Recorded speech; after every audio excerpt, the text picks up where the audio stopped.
I'm a lieutenant with the Charlotte-Mecklenburg Police Department in the Public Affairs Division. Thank you all for joining us here today. Every quarter, CMPD provides a public safety briefing to ensure transparency and share what we as a department are doing proactively to reduce crime and victimization. Today, we will be sharing our mid-year statistics and explaining what is driving them. This time frame will include January through June of 2025. Before we begin, I want to be clear that this briefing is focused on the first 2 quarters of this year. While we are aware of the recent incidents in Uptown that occurred in July, these events fall outside the reporting period we are discussing today. Even though these incidents are not part of today's data, I do want to remind everyone that an arrest has been made in the officer-involved shooting, and we are grateful that our officer is on the road to recovery. In addition, 2 arrests have been made in connection with the July 13th homicide. I want to ensure you that the investigation is not over and our detectives continue to actively pursue every lead. While that recent violence is deeply concerning, it's also important to recognize the broader progress we are making. I am happy to report that this year, overall crime is down by 8% compared to the same time period last year. This significant reduction is a testament to our collective efforts. Violent crime has seen a dramatic decrease of 25%. This includes homicides, rapes, robberies, and aggravated assaults, which encompass shootings. As for property crimes, Charlotte is down 5%. Property crime includes residential and commercial burglary, auto theft, and larceny. While overall crime is down compared to this same time period in 2024, a trend that we are encouraged by, we remain focused on driving these numbers even lower, addressing persistent crime, and never losing sight of the real impact on those victimized. These numbers are notable because they underscore the reality of Charlotte's safety, not just the perception. These statistics follow national standards set by the FBI's Uniform Crime Reporting Summary statistics, ensuring they accurately reflect the reality in our community. This progress in public safety is being driven by the daily efforts of our officers, data-driven resource deployment, innovative strategies, and strong, ongoing partnerships with the community. We have several speakers here today to dive deeper into the figures and reasons behind our efforts thus far this year. We ask that you hold all questions until the end of the presentation so we can provide a full picture before addressing individual topics. First up to speak about violent crime and one of our initiatives will be Deputy Chief Ryan Butler. Deputy Chief.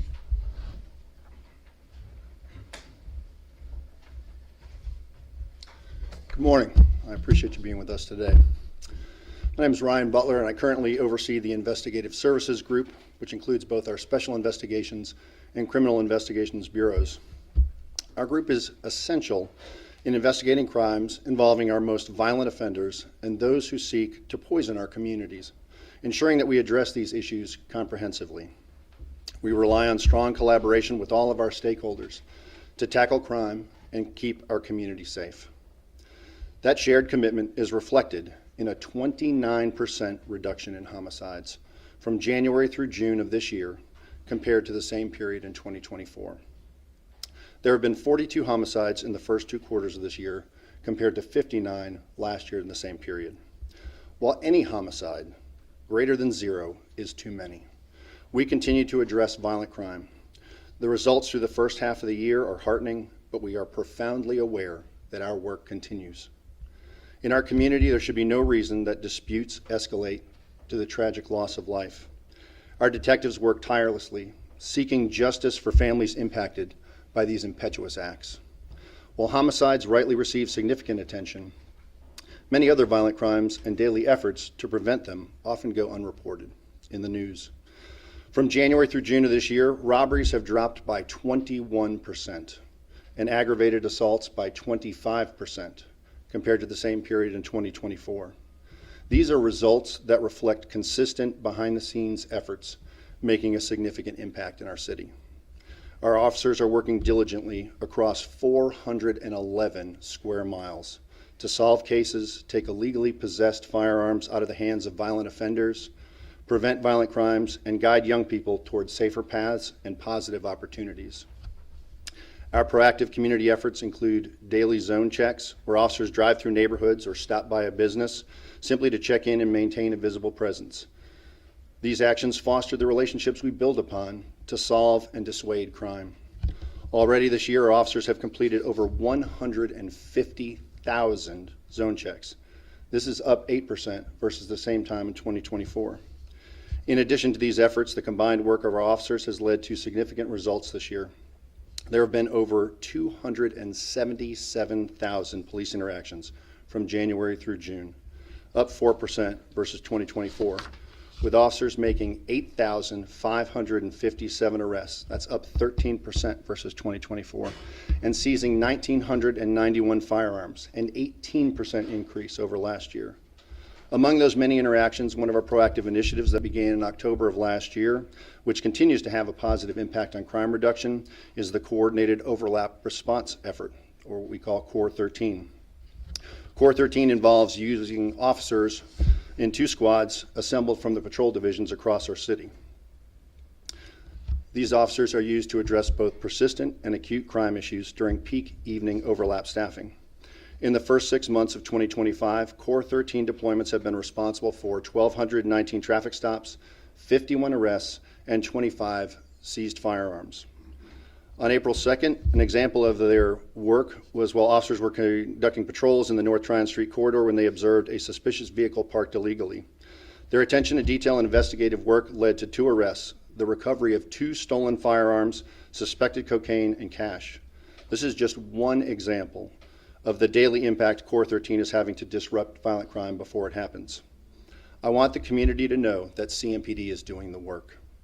Our officers and detectives are dedicated and diligent in their effort to keep our communities safe. I'm incredibly proud of our patrol officers who are in our neighborhoods daily, engaging with the community, observing suspicious activity, and providing our detectives with crucial information needed to solve cases and arrest violent offenders. The progress we're making in reducing violent crime comes with strong, ongoing teamwork. We're asking the community to continue being a part of that effort by reporting anything suspicious and sharing information that could help solve crimes. Any tips can be shared anonymously through Charlotte Crime Stoppers at 704-334-1600, through the P3 app, or online at charlottecrimestoppers.com. Working together, we can continue to make a real difference in helping to keep Charlotte safe and continue moving in the right direction that we all desire for our city. Now I'd like to invite Captain Michael Carter to the podium to walk through the department's focused efforts to address property crime across Charlotte. Captain Carter.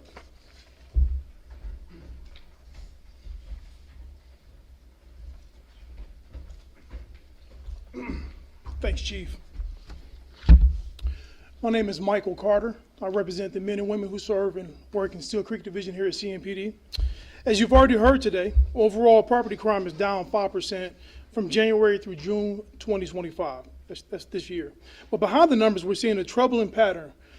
Some of these crimes, particularly larceny from autos, are up 3% this year, being committed by younger offenders in our community. In the first quarter of 2024, to address this issue, our department created the Juvenile Accountability and Diversion Empowerment Team, otherwise known as JADE. This team focuses on juvenile investigations, monitors at-risk youth, and works to break the cycle of repeat offending. So far this year, JADE has been responsible for 97 arrests and the seizure of 72 firearms.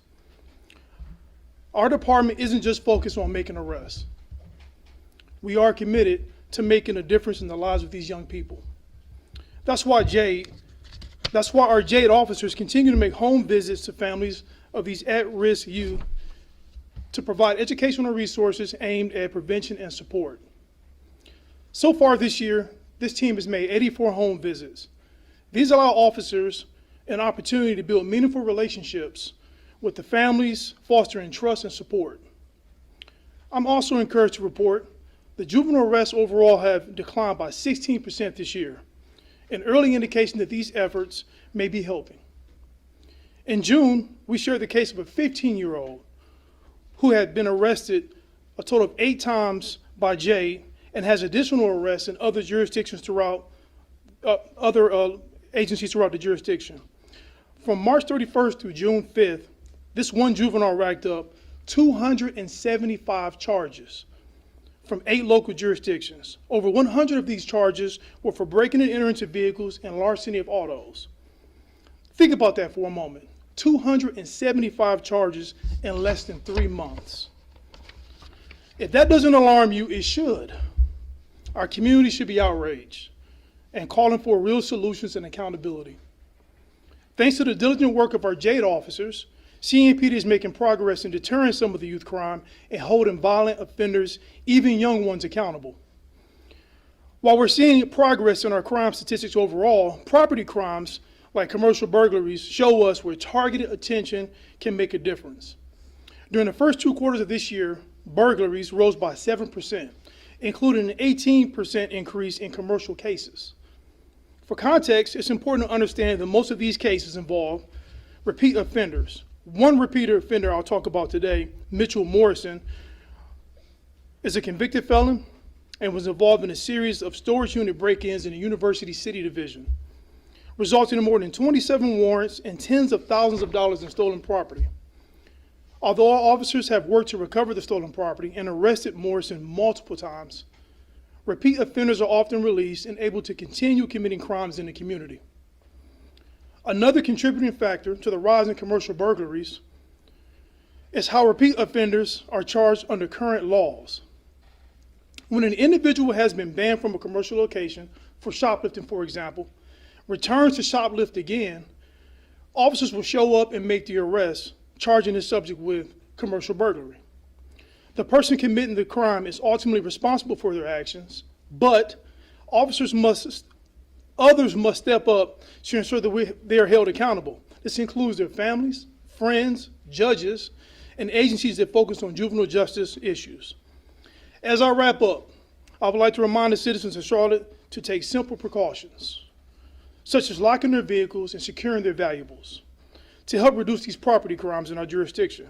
We also recommend taking advantage of Connect Charlotte, which allows residents and businesses to register cameras and partner with us, to enhance community safety. Please visit visit connectcharlotte.org for more information. Now I would like to introduce Sergeant Kevin Wiggins, who will be speaking on a relevant and hot topic, street takeovers and auto thefts. Sergeant?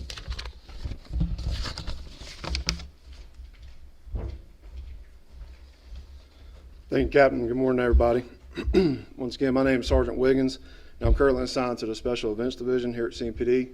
I oversee the Street Takeover Task Force unit here at CMPD. Most of you have seen the many street takeover videos on social media showcasing illegal, reckless, and incredibly dangerous car stunts. These stunts involve large crowds standing in the street within inches of fast-moving vehicles that are doing donuts, drifting, and burnouts. This is not only a safety hazard for those involved, but also a significant nuisance to our community, causing traffic congestion, delays, and damage to property. In recent years, thanks to the part of new legislation, we have greater tools to crack down on these gatherings.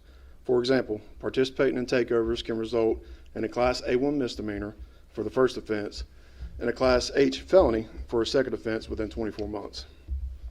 Additionally, heavy fines are levied ranging from $1,000 and a bond being placed on a vehicle that is seized for street takeover. The bond that is placed on that vehicle is twice the value of that vehicle. For anyone who hasn't gotten the message yet, consider this a warning. If you come to Charlotte for a street takeover, we will hold you accountable and your vehicle will be impounded. In the first 2 quarters of 2025, CMPD has responded to 25 organized street takeover events. From those 25 events, officers have arrested 7 individuals, issued 84 citations, seized 23 vehicles, 6 firearms, and have signed out 111 warrants.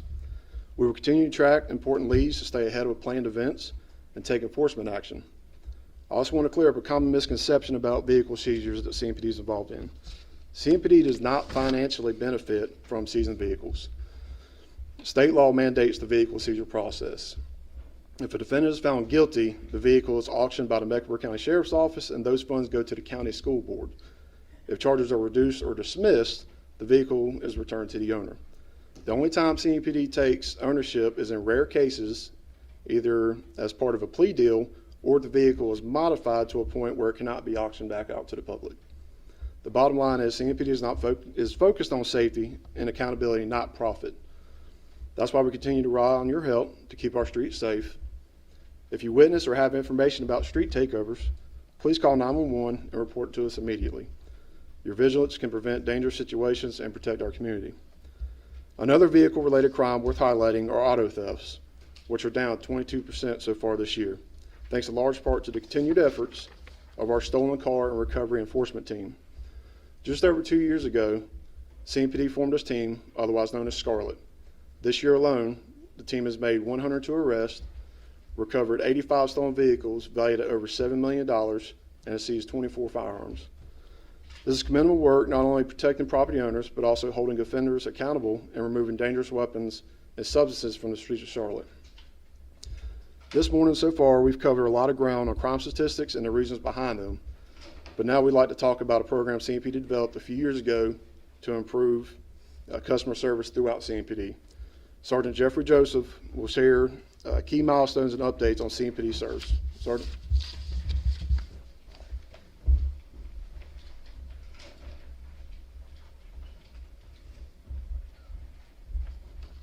Thank you, Sergeant Wiggins. Good morning. I'm Sergeant Jeffrey Joseph, currently assigned to the Police and Fire Training Academy as a recruit training sergeant. Today, I'm here to talk to you about our training program called CMPD Serves. I'm proud to announce that we are now celebrating our 5-year anniversary of this innovative training program. CMPD Serves was developed in response to the 2020 civil rights demonstration across the country. We became the first law enforcement agency to implement a customer service strategic program. We have pioneered this training, and several other departments nationwide have taken interest. At its core, CMPD Serves is about promoting effective, empathetic, and respectful interactions that truly help build trust within our community and strengthen that relationship. An internal survey was conducted in 2024, which showed that 70% of our employees felt that they have applied knowledge they've learned during this training in their daily duties. The program was recently recognized nationally by the Business Intelligence Group, who named CMPD as the 2025 Organization of the Year for Customer Service Excellence. Since its launch, the program has led to measurable improvements. From 2023 to 2024, use of force incidents has dropped by 24% and occurred in less than 1% of all police interactions. During that same time period, external complaints decreased by 61%, internal complaints went down by 39%, and officer-involved shootings declined by 43%. These outcomes not only reflect just policy shifts, but also a cultural commitment to service and accountability by our officers within this department. One example of the reinforcement and culture shift is an award that we award our employees called Acts of Excellence. An Acts of Excellence is a certificate that we issue to employees who go above and beyond the call of duty. As our dedicated employees perform impactful work each day, these awards provide well-deserved positive reinforcement. Nominations for these awards come from reviewing body-worn camera footage, internal nomination from colleagues, as well as supervisors, and letters from the community. So far this year, I'm pleased to announce that we have presented 137 Acts of Excellence. We would like to invite you to experience the positive change CMPD service has brought to our community. Now I'd like to invite Lieutenant Crystal Fletcher back to the podium to conclude this briefing.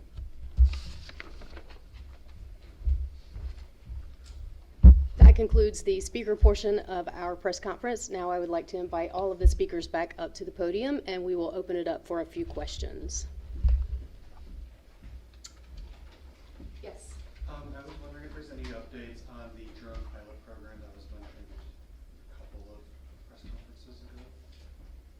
We don't have any updates for you today, but we will follow up with you, and any information that we have, we will release from the Public Affairs Division. WCT. I know drive-by shootings or shootings into dwellings was a big issue in the past and so forth, and then you guys had the award or reward system where if someone, I think, made some kind of was able to help get rid of the arrest and so forth, there was like a $500 or something reward and so forth.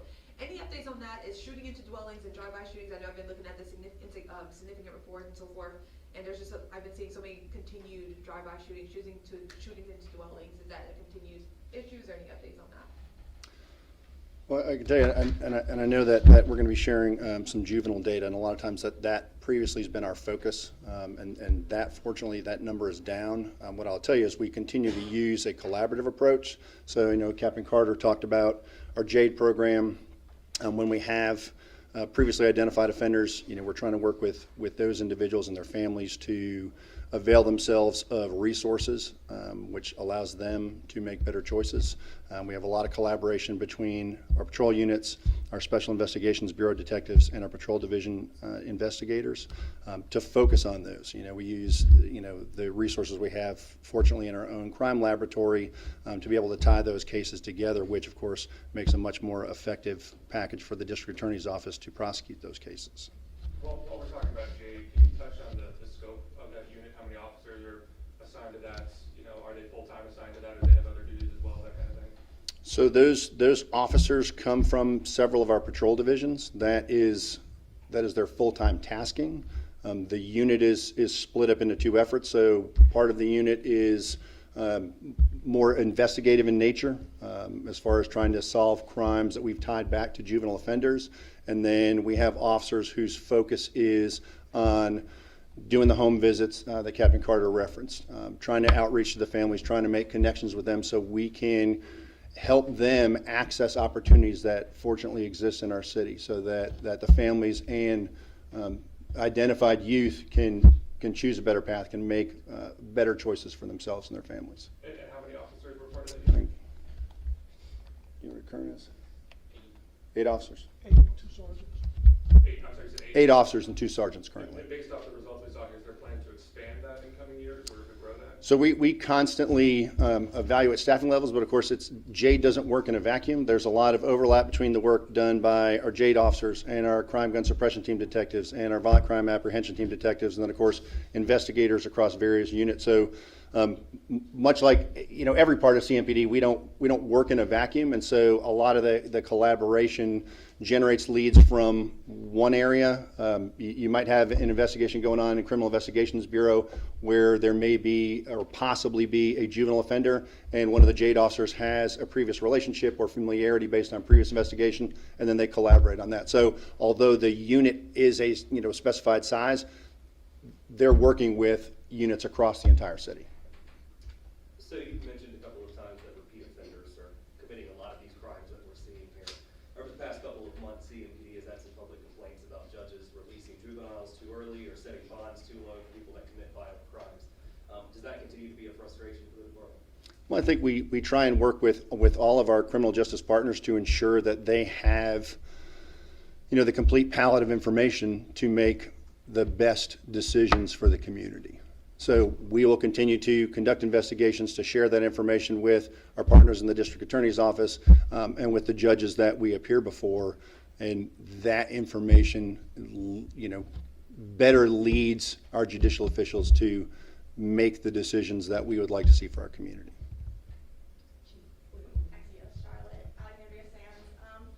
Charlotte, I'm wondering if you could take some time to talk about Uptown or the Central Division. I think a lot of people are wondering right now if Uptown is safe to go to. So I'm curious, what would your message be to residents who are wondering that? What progress are you guys making? I know if you're working with Center City Partners. And then also, do you guys have any data comparing this time period to last time period, specifically for Central Division and violent crime? So, I'll tell you a couple things. So, one of the things I touched on earlier in the week is there is, certainly busier parts of the week. So, you go on Thursday through the weekend. There is nowhere in this city that you can go where you will find more officers per square block than you will in the Central Division. And that's a combination of on-duty units, it's off-duty units. They're one of the divisions that we have that has the fortune to have a full-time bike unit. During the, kind of peak, restaurant club hours during, the weekend, you will see an increase in officers in our congested business district, entertainment district, with units that they've brought together from across the Southeast service area. So I think people will see the presence that they've always seen, but they may notice some increased presence in the areas where there's a higher concentrations of bars and restaurants and nightclubs. We also continue to partner with business owners and look for strategies that they can implement. Sometimes it's a matter of controlling traffic flow or controlling pedestrian access to create secure areas for their patrons. There's also regular collaboration with our detectives in the alcohol beverage control unit. So that collaboration is going to continue, but I think folks who, whether you live uptown or you visit uptown regularly to avail yourself of the resources there, I think you will see a very reassuring and robust CMPD presence. Are you guys able to make data available on that? Yeah, we'll have PIO follow up with you on the specifics. Okay, thank you. Sure. One last question? Sorry, just for clarity real quick. You said there will be an increase in, there will be additional patrol in response to the uptown? So this is a strategy that has been used previously. It's not, it's not new. And again, because you're talking about in the uptown portion of Central Division that you have such a high concentration of bars, restaurants, and nightclubs. And so, again, with any assessment we make, it's a resource allocation issue. So, you always see our bike units up there. You always see our foot patrol officers up there. And so, in addition to strategies like Operation Heartbeat that we talked about with the blue lights on, or Core 13 being in that area among other neighborhoods across the city, you will see a focus on the entertainment district, which Central Division has employed previously.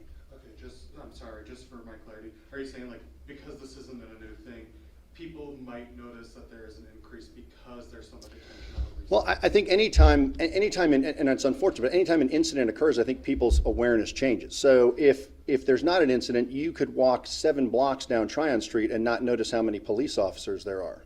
Now, we know because we're staffing, the patrol shifts on a daily basis. We know because we know what businesses request off-duty officer assistance. But if your focus has nothing to do with our presence, then you may not see officers. And you could say, I didn't see any officers. And then now you become more keenly aware. But what I will tell you is, and I've been here for over 20 years, I've never gone uptown and not seen a robust presence, at the end of the week and over the weekend. All right. This concludes our mid-year public safety briefing. The information we shared today will be sent out in a press release, put on our newsroom and on our social media channels. If you need the spellings of the speakers' names, they are behind me on the video board. Thank you all for joining us today, and thank you to all of my speakers. Have a good day.